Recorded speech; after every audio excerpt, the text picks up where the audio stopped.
안녕하세요. 소개받은 디딘365의 김용경입니다. 이런 뜻깊은 행사에서 저희가 LLM 관련돼서 고민하고 진행했던 내용들을 공유 드릴 수 있게 기회를 허락해 주셔서 감사한 말씀 드리고요. 제가 오전에 약간 미팅들이 좀 있어서 목이 좀 잠긴 것 같은데 최대한 잘 저희가 준비한 내용들 전달해 드릴 수 있게 그렇게 하겠습니다.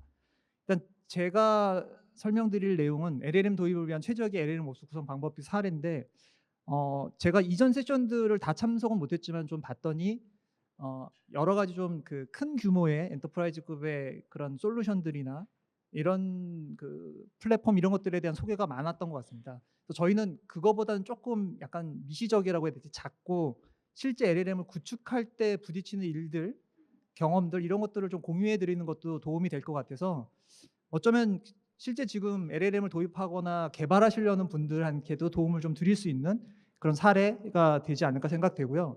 물론 저희가 소개해드릴 내용이 정답이 아닐 수는 있을 것 같습니다. 하지만 저런 고민들을 하고 있고 저런 것들이 문제들을 부딪히고 있구나, 이런 것들을 좀 참고하시는 데는 도움이 될 것 같습니다. 일단 제가 드릴 내용의 목차는 저희 회사를 아주 간단하게 소개해 드리고요. 그 다음에 생성형 AI에 대한 전반적인 어떤 도입 조망을 좀 간단하게 드리고, 그 다음에 실질적으로 LLM 어플리케이션을 개발할 때 어떤 방법들을 고려해야 될지, 사례로는 어떤 것들이 있을지를 좀 설명드리겠습니다. 그리고 저희가 지금 열심히 만들고 있는 LLM 옵스인 디딤 AMP라고 하는 플랫폼에 대해서 간단하게 설명드리는 걸로 제 발표를 마무리하도록 하겠습니다. 저희 회사는 2005년에 설립된 회사이고요. 지금까지는 쭉 클라우드의 매니지먼트를 담당하는 MSP 전문 기업이었습니다.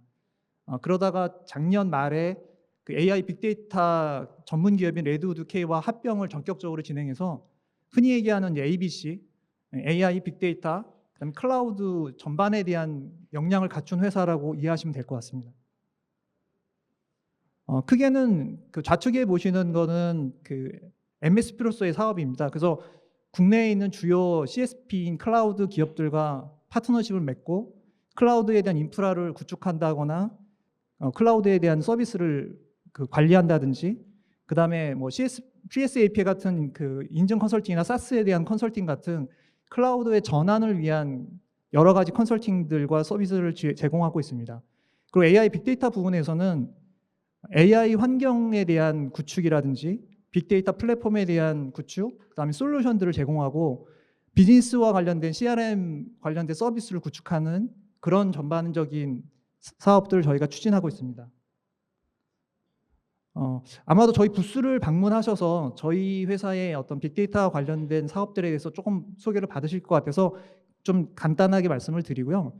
주요 고객사들을 좀 눈여겨봐 주셨으면 좋겠습니다. 저희 빅데이터 플랫폼 쪽의 비즈니스는 국내에 있는 주요 은행, 그 다음에 증권, 카드사 같은 금융권에 있는 큰 기업들을 대상으로 하고 있습니다. 그래서 그런 만큼 되게 안정적인 빅데이터 플랫폼들을 공급한다고 반증할 수 있을 것 같습니다.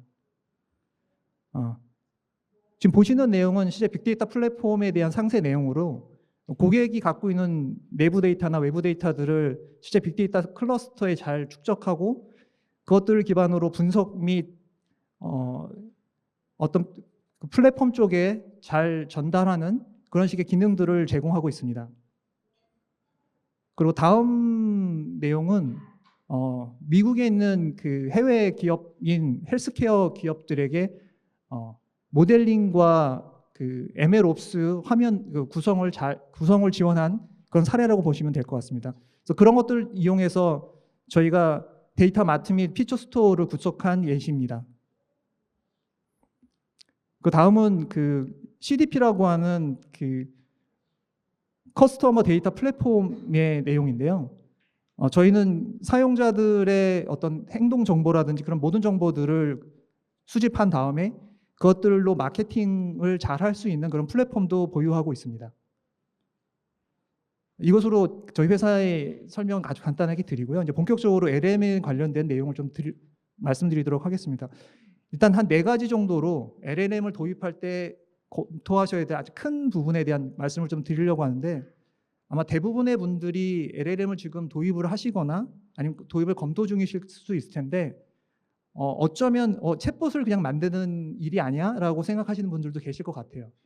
그래서 이제 조금 좀 무거운 얘기일 수는 있겠지만 LLM이라는 거를 도입하기 위해서는 초기에 문제를 정의하시고 그다음에 어떤 기술들을 적용해야 될지, 그다음에 기존에 있는 시스템과는 어떻게 연계할지 이런 것들에 대한 종합적인 검토가 좀 필요하십니다.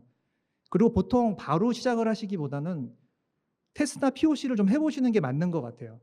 그래서 어떤 LLM 모델이 적당한지, 얘가 그 뱉어내는 답이 어디까지가 진실이고 우리한테 유용한지 이런 것들에 대한 검토를 하신 다음에 실제 본격적으로 서비스를 개발하시는 단계로 가시는 게 맞습니다. 그리고 또 여기서 끝나는 게 아니라 LLM 서비스가 오픈이 된 뒤에는 계속해서 유지보수가 필요합니다.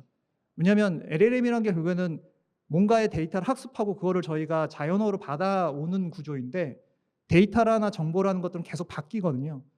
그렇기 때문에 서비스가 오픈된 뒤에도 바뀌는 데이터들, 그다음에 서비스를 한 결과들이 잘못된 것들에 대한 보정, 이런 것들이 계속해서 유지보수가 이루어져야 되면서 이런 전반적인 과정이 필요하다는 것에 대한 이해가 필요하십니다.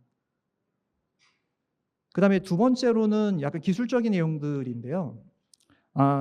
이건 사실 저희가 작성한 문서긴 하지만 기본적인 내용은 인터넷에 있는 내용을 참고했는데, 기본적으로 LLMOps라고 하는 그 AI와 관련된 플랫폼을 구축하기 위해서는 데이터 사이언스와 관련된 정보, 그 기술, 그다음에 데이터를 처리하는 데이터 엔지니어링, 그다음에 서비스를 개발하는 프론트 엔드, 백 엔드 쪽의 기술들, 그다음에 실제 그 ML 모델을 최적화하거나 학습시키는 ML 엔지니어링들의 기능들이 필요합니다. 그다음에 이것들을 다 합쳐서 시스템을 구축하기 위한 데브옵스 쪽의 기술들이 필요하고요. 그래서 아마 모든 기업들이 관련된 기술도 다 보유하고 계시지는 않을 것 같아요. 그래서 본인이 속한 조직이나 회사가 어떤 기술들은 갖고 있고 또 어떤 기술들은 부족한지를 잘 판단하셔가지고 그런 것들을 어떻게 메꿔가면서 LLM을 도입할 수 있을지를 검토하시는 게 필요할 것 같습니다. 그리고 이 부분은 약간 좀 시장화에 관련된 내용인데요. 그러면 이제 LLM을 지금 도입하는 게 맞을지, 아니면 LLM이 정말로 효과적인지에 대한 궁금한 부분들이 있을 텐데, 작년에 IDG에서 실행한 그 어떤 설문 같은 건데요. 일단 기본적으로는 그 도입한 기업들의 대부분은 도입 효과에 대해서 만족을 하는 것 같습니다. 아마도 챗GPT가 처음 나왔을 때 와, 이런 게 되나 보다라고 하는 것 때문에 어쩌면 눈높이가 좀 낮아서 그럴 수도 있을 것 같고요. 지금은 아마 눈높이가 좀 더 올라가셨기 때문에 또 보수적인 답이 나올 수도 있을 것 같아요. 그리고 도입 현황과 관련된 조사 결과는 보시면 한 절반 이상은 도입을 하고 있거나 도입을 검토하고 있고, 그다음에 뭐 1년 안에 도입하겠다는 그런 기업들도 있고, 최소한 기술이나 POC 검토를 하고 계시는 기업들은 대부분 많으신 것 같습니다. 그래서 어쩌면 이제는 기업이 그 LLM에 대한 도입 자체를 검토하실 필요는 없고 언제 빨리 도입을 할 거냐, 어떻게 도입할 거냐를 검토하시는 게 더 현실적인 방안 같습니다. 그리고 이 그림은 아마 많이 보셨을 듯한데요. 그 LLM이 모든 문제들을 다 해결해 줄 수 있는 것도 아니고 그다음에 한계도 분명하게 존재합니다. 그래서 데이터 편향이나 환각이라는 부분들이 초기에 되게 많이 나왔는데 이 부분 사실 생각보다는 많이 해결이 돼가고 있는 것 같아요. 이 부분에 대한 걱정은 조금 덜 하셔도 될 것 같은데, 대신 LLM은 우리 회사가 갖고 있는, 내가 갖고 있는 정보를 갖고 있지는 않습니다. 그래서 그런 것들을 어떻게 잘 주입하고 그거를 통해서 서비스를 줄지에 대해서를 검토하는 게 더 중요할 것 같아서 전반적으로 이런 LLM의 한계에 대해서도 이해를 하시고 도입을 시작하시는 게 맞을 것 같습니다. 그러면 이제 그거보다 조금 더 아랫단에 실제 어떤 프로세스로 LLM 구축하고 각 단계별 고려할 사항들이 뭔지에 대해 설명을 좀 드려보겠습니다. 일단 아주 간단하게 전체적인 워크플로우를 만들어 봤는데요. 일단 처음엔 LLM을 갖고 어떤 유스케이스를 가져가실지를 정하시는 게 맞을 것 같고요. 그래서 어시스턴트를 만들지, 간단한 그 QA를 하는 에이전트를 만들지, 이런 것들에 대한 정의가 먼저 이루어져야 되고요. 그 다음에 LLM 모델에 대한 선정이 되게 중요합니다. 이건 뒤에서 설명을 드릴 거고요. 그 다음에 저희의 경험치로는 프레임워크에 대한 선정도 중요했던 것 같아요. 단순히 그 흔히 얘기하는 날코딩, API를 이용할 게 아니라 프레임워크를 사용하는 것들이 훨씬 생산적이라는 것들이 경험을 통해서 좀 얻어진 부분이 있어서 이 부분도 중요한 부분이 아닐까라고 말씀을 드렸으면 좋겠고요. 그 다음에 이런 부분이 정리가 되면 실제 구축을 위해서 데브옵스 쪽, 인프라를 구축하고 개발 환경을 구성하는 데브옵스 쪽 구성이 필요합니다. 그리고 나서는 실제 이제 그 LLM 쪽에 가까운 RAG와 어플리케이션 구축이 진행이 돼야 되고요. 그 뒤에는 이 서비스가 오픈된 뒤에 운영 및 개선에 대한 단계를 계속해서 진행해야 된다고 보시면 될 것 같습니다. 각각에 대해서 좀 빨리 말씀드리겠습니다. 일단 LLM 모델 선정은 현실적으로는 챗GPT를 선정하시는 게 맞습니다. 이 오른쪽에 보시는 이 사용하는 분포를 봐도 오픈AI를 직접 사용하거나 애저에서 사용하는 오픈AI를 쓰는 부분들이 대부분이기 때문에 어쩜 현실적으로는 오픈AI를 써야 되는데, 그 중간에 제가 적어놓은 고려할 사항들을 보시면 성능이나 비용, 그다음에 개발 지원, 그다음에 보안, 이런 부분들에 대해서 고려는 필요하십니다. 특히 이제 저희는 한국에라는 특수한 상황이 있기 때문에 뭐 정부의 공공기관의 서비스를 공급하신다든지 어떤 보안에 대한 이슈가 있으시다면 그런 것들을 고려해서 작업을 하셔야 됩니다. 여기에 사실 SLLM이라고 하나 프라이빗 LLM 쪽은 빠져 있는데 이 부분도 별도로 검토가 필요하실 수는 있습니다. 그러면 이제 사실 이제 갑자기 왜 하이퍼클로버 X가 나왔는지 의아하실 분이 있을 텐데, 현실적으로 국내에서 보안을 고려해서 LLM 모델을 적용해야 된다면 하이퍼클로버 X가 현실적으로는 유일한 모델인 것 같습니다. 근데 한 가지 좀 고민은 하이퍼클로버 X가 그럼 챗GPT 수준의 성능을 보이고 있는지 의아하신 부분이 있을 텐데, 사실은 전반적으로는 아직은 좀 부족하다는 게 일반적인 평가일 것 같고요.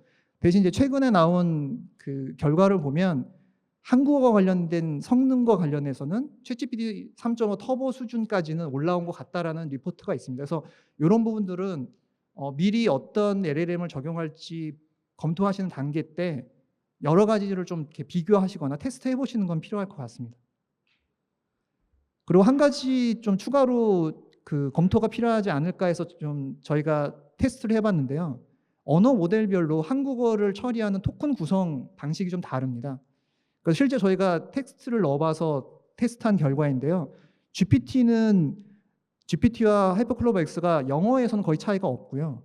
한국어는 약간 2배 정도 차이가 좀 있습니다. 그래서 아시는 것처럼 LLM으로 서비스를 진행하려고 그러면 토큰에 대한, 그러니까 맥스 토큰에 대한 한계치가 있는데, 그런 부분들 때문에 한글을 좀 더 많이 전달하고 답을 받는다면 그런 부분에서 하이퍼클로버스는 유리한 부분이 있을 것 같습니다. 대신 GPT는 지금 4K라는 그런 한계가 없고 더 큰 모델들이 나왔거든요. 그래서 전반적으로 비용과 한글을 어떻게 잘 처리하는 부분이 있는지를 검토하셔서 LLM 모델을 선정하시는 게 필요할 것 같습니다. 그다음에 프레임워크 관련된 선정 이슈 관련된 내용인데요.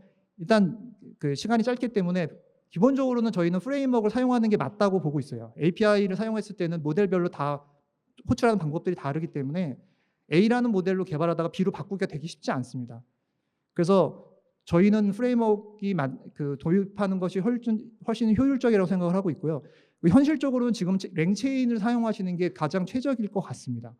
근데 하나 또 이슈는 하이퍼클로버 X는 지금 랭체인을 지원하지 않습니다.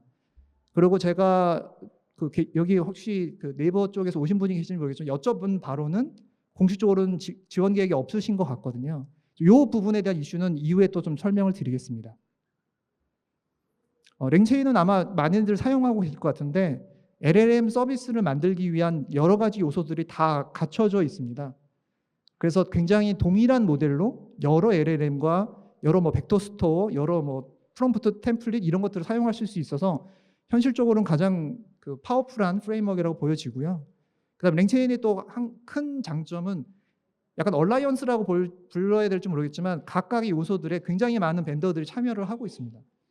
그래서 여러 가지 벡터 스토어 같은 것들을 써볼 수도 있고 인베딩 알고리즘을 써볼 수도 있는 거라서 일단은 랭체인을 기반으로 개발하시는 게 더 현실적으로 맞지 않을까 생각되고요. 대신 얘가 0.1.12인가 정도의 아직은 베타 버전입니다. 그래서 되게 빠르게 업그레이드를 하기 때문에 개발하다 보면 계속 바뀌어 있거든요. 그래서 이런 부분들을 고려해서 어쩌면 이런 접근도 가능할 것 같아요. 랭체인으로 기본적인 프로토타입을 해보고 정말 내가 이제 프로덕션 레벨의 서비스를 하겠다라고 했을 때는 좀 다른 식의 프레임워크나 다른 식의 구성을 하는 것도 방법일 것 같습니다. 참고로 저희는 하이퍼클로버 X를 어찌됐든 좀 써야 되는 이슈가 있었습니다. 그래서 저희 내부적으로는 랭체인 하이퍼클로버 X 통합을 했습니다. 지금 저희 회사만 쓰고는 있는데요. 그래서 오른쪽에 보시면 그 코드가 좀 익숙할 텐데 랭체인에서 이제 간단하게 채팅을 실행하는 서비스인데 여기 하이퍼클로버 X로 모델을 대체했다고 보시면 되고요. 챗 오픈 AI 모델로 바꾸게 되면 이 코드는 그대로 돌아갑니다. 그래서 이런 식으로 랭체인을 하이퍼클로버에서 통합을 해가지고 생산성을 높일 수 있는 접근을 하고 있는데 이게 조금 더 현실적이지 않을까라고 생각을 하고 있습니다. 그리고 그 앞에 이제 그 프레임워크와 LLM 선정에 대한 얘기를 드렸고, 그다음 데브옵스에 대한 말씀을 좀 드리려고 하는데, 데브옵스는 LLM 서비스를 만드는 거 외적으로도 시스템을 구축할 때는 반드시 필요한 구성인데요. 그래서 뭐 CI/CD나 이런 구성들에 대한 데서는 대부분 이해하실 것 같고, 저희가 좀 설명을 드리려고 하는 거는 LLM과 관련된 개발 환경도 데브옵스 쪽에 같이 제공하는 게 필요하다고 말씀을 좀 드리려고 해요. 그래서 저희도 주피터 노트북이랑 VS 코드를 이 데브옵스 안에서 같이 공유를 해서 그래서 개발자들이라든지 아니면 LLM 성능을 테스트하는 분들이 함께 쓸 수 있게 하고, 그다음에 프레임워크나 API나 SDK 같은 것들 라이브러리들이 변경됐을 때 한 번에 배포할 수 있는 그런 환경을 제공하고 있습니다. 그다음에 이제 가장 좀 중요한 부분 중에 하나가 이제 RAG인데요. RAG에 대한 내용들은 대부분 아실 텐데 어차피 파운데이션 모델이 그 공부한 학습한 내용 외에는 사실 알 수가 없기 때문에 우리가 갖고 있는 지식을 어떻게 LLM에 전달할 거냐에서 현실적인 지금 RAG가 가장 최적의 방안 같습니다. 그래서 저희도 RAG와 관련돼서는 여러 가지로 조금 테스트를 여러 가지를 해봤는데 그 이후 장표에서 설명을 좀 드리겠습니다. 일단 RAG가 기본적으로 동작되는 게 여러 가지 큰 데이터, 문서 형태의 데이터를 작은 청크로 나눠서 그것들을 인베딩, 벡터화하고 그다음에 벡터DB에 저장한 다음에 그것들을 불러오는 모델이거든요. 근데 이게 청크 사이즈랑 인베딩 모델에 따라서 성능이 다 다르더라고요. 그래서 조금 답답하실 수 있겠지만 인베딩 모델에 따라서 청크 사이즈를 다 바꿔보시고 어떤 문서에 최적화가 되는지를 좀 보시는 게 필요할 것 같습니다.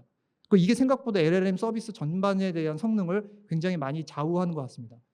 그다음에 두 번째 내용은 청크에 대한 시퀀스를 관리하는 게 필요하다는 건데 사람도 글의 맥락을 뒤죽박죽 하게 되면 잘못 알아듣거든요. 그래서 전반적으로 기본적으로 이 정보의 그 문맥이 변경되지 않게 순서를 유지할 수 있게 시퀀스를 유지하는 것도 필요합니다. 그다음에 마지막으로 온전한 문맥을 다 전달해야 LLM으로부터 데이터를 받는데요. 그러기 위해서 저희가 청크를 시멘틱 서치를 통해서 청크를 받은 게 한 2개나 3개라면 거기에 충분한 위아래 데이터들을 더 가져와서 이것들을 LLM에 던지는 그런 전략을 좀 사용해 봤더니 이 부분이 조금 더 효율이 높더라고요. 그래서 RAG 관련돼서는 청크 사이즈든 청크의 시퀀스 관리든 그다음에 어느 정도의 문맥을 전달할지에 대해서 굉장히 많은 튜닝들을 해보시는 게 필요할 것 같습니다. 다음은 테이블 타입의 형식인데요. 너무 지엽적인 얘기들일지 모르겠지만 저희는 부딪혔던 일들이라서 좀 설명을 드리면 상세하게 대부분 문서들이 테이블 기반으로 그 내용들이 많이 담겨져 있는데 이게 조금 그 테이블 자체를 그대로 텍스트로 바꾸게 되면 이 필드 정보들이 거의 사라지고 그냥 텍스트가 쭉 다음 라인으로 되는 구조가 되어 있습니다. 그래서 이런 부분들 때문에 RAG에 집어넣고 LLM을 태워봐도 정확한 답들이 못 얻어오더라고요. 그래서 저희가 적용했던 전략은 일단 필드 정보를 다 주자. 그래가지고 위에 헤더 정보를 다 하나씩 다 설정하고 거기에 값들을 주는 형태의 플레인 텍스트를 구성하는 전략도 시도해봤고요. 그다음에 제이슨 타입으로 이걸 변경하는 것도 해봤습니다. 그래서 결국에는 테이블 정보를 구조화된 형태로 바꾸시는 게 RAG와 LLM 적용하는데 좀 더 괜찮은 전략이지 않을까라고 생각해서 좀 안내를 드리고, 그다음에 두 번째는 그 테이블 자체를 보통 판다스로 바꾼 다음에 그걸 다시 텍스트로 변경하는 구조인데 이렇게 머지드 셀일 때는 이게 이제 값이 없는 형태로 나오게 됩니다. 그래서 이런 부분들도 그 결축치를 어떻게 값을 줄지 이런 것들에 대한 전략을 가져가시는 게 좋을 것 같고요. 물론 아예 없는 애들도 있고요. 그래서 여러 가지 방법이 있는데 그냥 맨 위에 있는 값과 그러니까 바로 위에 있는 값과 바로 왼쪽에 있는 값을 주시는 정도만 해도 생각보다 많이 성능이 좋아지거든요. 그래서 이런 것들을 좀 디테일하게 검토해 주시면 좋을 것 같아요. 그다음에 그 RAG 구성 관련된 저희가 좀 적용해 본 것 중에 하나는 RAG로 구성하는 데이터들이 하나의 컬렉션에 계속 들어가게 되면 이제 검색할 때 좀 불리한 부분이 있을 것 같습니다. 그래서 저희는 도메인이라고 하는 개념을 별도로 메타 정보를 줘서 거기에 데이터들을 구분하는 형태로 해서 파티션별로 RAG를 구성하는 방법을 좀 적용해 봤고요. 그다음에 또 한 가지는 원본 파일명, 원본 데이터를 조회해야 되는 필요도 있습니다. 그래가지고 그 청크가 속해 있던 원본 파일의 정보를 RAG에 같이 구성하는 전략도 좀 수립해 봤고요. 이렇게 되면 나중에 이 정보의 원본이 어디야라고 했을 때 그 파일을 바로 받아올 수 있을 것 같습니다. 그다음에 이제 가장 큰 이슈 중에 하나는 권한에 대한 이슈가 좀 있습니다. 예를 들면 회사의 부서들이 모든 데이터를 다 공유하지 않아야 되는 경우도 있거든요. 그래서 실제 그 데이터를 RAG로 구성할 때 권한에 대한 설정이 반드시 필요합니다. 그래서 이런 것들을 고려해서 RAG를 구성하시면 여러 가지로 서비스를 하시는데 유리할 수 있을 것 같습니다. 다음은 어플리케이션 구축과 관련된 내용인데 특히 어플리케이션 구축 중에 그 오케스트레이션이라고 하는 플로우 관리와 관련된 내용입니다. 보통 그 챗 서비스가 그냥 LLM에 질문을 던지고 받는 구조가 아니라 최근에 이제 RAG를 기반으로 이제 우리가 갖고 있는 정보를 주는 구조인데 이것만 갖고도 해결할 수 있는 없는 일들이 있거든요. 예를 들면 지금 회사에서 사용할 수 있는 뭐 회의실 같은 게 지금 있는 건지 아니면 내 그 휴가 날짜가 몇 개인지 이런 것들은 RAG로 할 수가 없거든요. 그래서 API를 반드시 연동을 해야 되는데 그런 것들을 그 한 번에 관리할 수 있는 오케스트레이션 할 수 있는 플로우를 반드시 만드셔야 됩니다. 이래야지 서비스들이 좀 더 유연해지고요. 그리고 그 챗 히스토리라는 부분도 별도로 관리를 해서 그 내역들을 관리하는 것들을 전략을 가져가시는 것은 필요합니다. 그래서 그거에 대한 좀 간단한 그 플로우고요.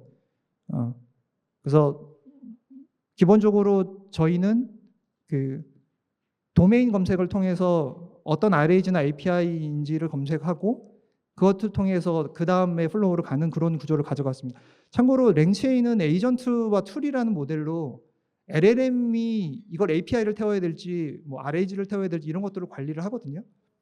근데 저희는 그게 토큰 비용을 계속 발생하는 이슈가 있다고 보여져서 차라리 이거를 시메틱 서치로 바꾸자라고 해서 RAG나 API들에 대해서 상세한 디스크립션을 별도로 작성하고 그걸 벡터에 인베딩을 해서 거기서 검색하는 모델로 좀 전략을 바꿔봤습니다. 그래서 이렇게 되면 이제 토큰 비용이 안 드는 좀 유리한 면이 있고요. 예를 들면 이런 플로우들이 만약에 복잡하게 된다면 차라리 별도의 SLLM 같은 자체 LLM을 적용하는 방법도 검토해 볼 수 있을 것 같습니다. 두 번째로는 이제 마지막으로 운영 및 개선 내용인데요. 여러 가지 데브옵스적인 부분과 운영 부분이 있겠지만 LLM 관련돼서 반드시 하셔야 될 부분이라고 보여지는 것은 LLM 전체 플로우에 대한 상세 관리입니다. 그래서 랭체인이나 이런 프레임워크를 쓰게 되면 그 여러 가지 플로우들이 이렇게 내부에 감춰지거든요. 그래서 그것들에 대해 상세한 내용들을 관리하는 체계를 가져가시는 게 훨씬 나중에 디버깅하거나 품질을 올리시는 데 유리할 수 있습니다.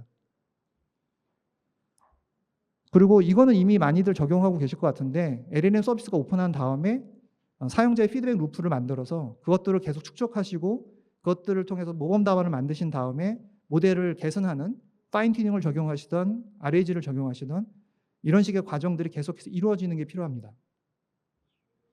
여기까지가 실질적으로 저희가 좀 부딪힌 그런 그 과정들과 어떤 예시들을 좀 말씀드렸고요. 지금은 이제 저희가 AI 매니지드 플랫폼이라고 불리는 디딤 AMP에 대해서 간단하게 소개를 드리도록 하겠습니다. 저희 회사는 그 AI MCP로서 여러 가지 오퍼링들을 제공하고 있고요. 그래서 LLM 기반의 뭐 비즈 컨설팅이라든지, 그다음에 데이터 구축을 한다든지, 그다음에 LLM 관련된 프롬프트 최적화 등 이런 서비스들을 제공하고 있습니다.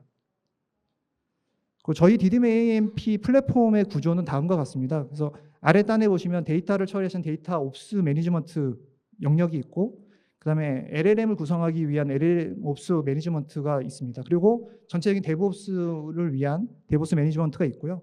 상위단의 전반적인 플로우를 관리하는 그 LLM 워크플로우 매니지먼트가 있고 그 상위단으로는 저희가 기본적인 챗봇 서비스라든지 어시스턴트 서비스를 제공하고 있습니다. 그다음에 좌우로는 고객의 시스템과 연동하는 API 연결부가 있고 그다음에 여러 LLM을 사용할 수 있는 LLM 연결부가 존재하는 구조입니다. 저희 시스템은 기본적으로 MSA 아키텍처를 기반으로 되어 있어서 쿠버네티스 상에 되게 마이크로 서비스 형태로 구성되어 있습니다. 그리고 그 전에 말씀드린 것처럼 주피터 노트북이나 VS 코드 같은 개발 환경도 같이 제공하고 있고 그다음에 오픈 텔레메트리와 여러 가지 오픈 소스를 기반으로 안정적인 모니터링 서비스를 제공하고 있습니다. 이건 상세한 구조인데요. 서비스 영역에 보시면 그 서비스 전반에 대한 오케스트레이션을 하는 구조가 있고 그다음에 모니터링 하위에는 모니터링과 관련된 블럭들이 있고요. 그다음에 오른쪽은 관리를 위한 여러 가지 기능들이 유기적으로 결합되어 있습니다. 그리고 데이터 파이프라인과 관련된 일들이 되게 많아서 저희는 직관적인 UI를 기반으로 데이터 파이프라인을 구축하고 이걸 기반으로 아이레이지를 등록한 형태가 되어 있습니다. 그래서 개별적인 문서도 등록이 가능하고 굉장히 대량의 배치 작업도 가능할 수 있게 구성을 하였습니다. 그리고 모니터링 관련된 내용인데요. 시스템에 대한 모니터링과 개별 어플리케이션들에 대한 모니터링을 제공하는 화면을 제공하고 있고요. 그다음에 그 마이크로 서비스로 만들어진 각 서비스들의 호출하는 내용들에 대한 그 시각화를 할 수 있는 서비스를 제공하고 있습니다. 그리고 LLM 서비스 관련돼서는 그 전체적인 플로우를 관리한다고 말씀드렸는데 그거 외적인 여러 가지 그 벡터DB라든지 API 게이트웨이라든지 LLM API 관련된 내용들도 수집하는 내용들도 제공하고 있습니다. 이 내용은 저희가 실제 그 사내에 적용한 모델인데요. 저희 회사가 MSP여서 되게 많은 다양한 클라우드 시스템들을 운영을 하고 있습니다. 그래서 그 운영된 내용들이 되게 많이 축적돼 있고 그다음에 클라우드 관련된 기본적인 시스템 관련 어떤 지식들 이런 것들이 축적돼 있어서 그것들을 아레이지로 구성한 다음에 운영자들이 쉽게 접근할 수 있게 그래서 챗봇 형태로 그것들을 서비스를 하고 있습니다. 그래서 왼쪽 편에는 그런 내용들을 보여준 거고 오른쪽은 저희가 사용하고 있는 네이버 웍스라고 하는 사내 메신저에 LLM 서비스를 연동해서 간단하게 회사의 규정이라든지 아니면 회사의 어떤 그 리소스를 예약한다든지 이런 것들을 실제 할 수 있게 구성한 예시입니다. 이제 마무리를 하겠습니다. 그 LLM 도입은 단순한 과정이 아니며 기업의 AI 전환을 위한 긴 여정이다라고 좀 정리해 봤는데요. 그러니까 기업의 AI 전환이 좀 필요할 것 같습니다. 그러니까 어떤 서비스 하나를 만드는 게 아니고 심지어 데이터 구축부터 심지어 어떤 회사는 데이터 문서를 LLM에 잘 전달할 수 있게 양식을 바꿔서 리포트 양식도 바꿨다는 얘기를 어디서 제가 들었거든요. 그래서 어쩌면 이제 그런 식으로 우리가 AI와 이제 소통하는 방식을 좀 바꿔야 되는 그런 과정일 수도 있을 것 같습니다. 디딤365는 초기에 말씀드린 것처럼 처음엔 MSP 중심의 회사였는데 AI 빅데이터 역량까지 갖춘 회사여서 만약에 뭐 디지털 트랜스포메이션을 하시던 AI 전환을 하신다면 저희 회사가 좋은 파트너로서 역할을 해드릴 수 있을 것 같습니다. 이상으로 제 발표는 마치도록 하겠습니다. 경청해 주셔서 감사합니다.